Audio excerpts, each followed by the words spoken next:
கரூரில் கூட்டம் நடந்தது இல்லையா? கூட்டம் நடந்தது. ஷேர்லாம் தின்பண்டங்கள், மிக்சரு, ஒரு பை வச்சுருக்காங்க, மஞ்சள் பை வச்சுருக்காங்க. நாங்கள் என்ன சொல்கிறோம், வீரன் பீர் பாட்டிலு ஒன்று வச்சுருங்க. அடுத்தடுத்து கூட்டம் நடக்கும்போது ஒரு 500 ரூபாய் அதிலே வச்சுருங்க.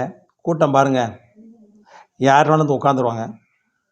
அதுதான் செய்யணும். இப்போ உண்மையான விசுவாசி இப்போ திமுகவில் இருக்கக்கூடிய ஒரே நபர் வந்து செந்தில் பாலாஜி தான். அவர் வாயை திறந்தாருன்னா திமுக ஆமாம் அத்தனையும் உள்ளே போயிடுவாங்க. நிறைய பேர் உள்ளே போயிடுவாங்க. அவர் வாயை திறக்க விடக்கூடாது என்பதற்காக உண்மையான விசுவாசி கோடு போட்டால் ரோடே போட்டு விடுவார். நான் சொன்னால் போதும், மறைமுகமாக அத்தனை தமிழ்நாட்டிற்குடைய அத்தனை மதுக்கடைகளிலும் பல ஆயிரம் கோடி கொள்ளையடித்து ஊழல் செய்து எங்களுக்கு அளித்து விடுவார். குற்றத்தை அவர் ஒப்புக்கொள்வார். இதுதான் உண்மையான விசுவாசி. திமுகவுடைய உண்மையான விசுவாசி இப்படி தான் இருக்கணும். சிறைச்சாலைக்கு அவர் மட்டும்தான் செல்வார், எங்களெல்லாம் அழைச்சிட்டு போக மாட்டார் அப்படின்னு சொல்லிட்டு அடுத்த வழியில் வரேன்.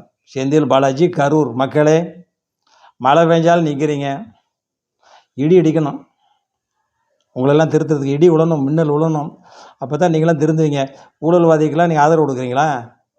மக்கள் வரிப்பணத்தில் கொள்ளையடிச்சிட்டு வெளியே சுற்றிக்கிட்டு இருப்பாங்க, நீங்கள் ஆதரவு கொடுக்குறீங்க. இதான் தமிழ்நாடா? மாடலா? அடுத்த விடையில் வரேன்.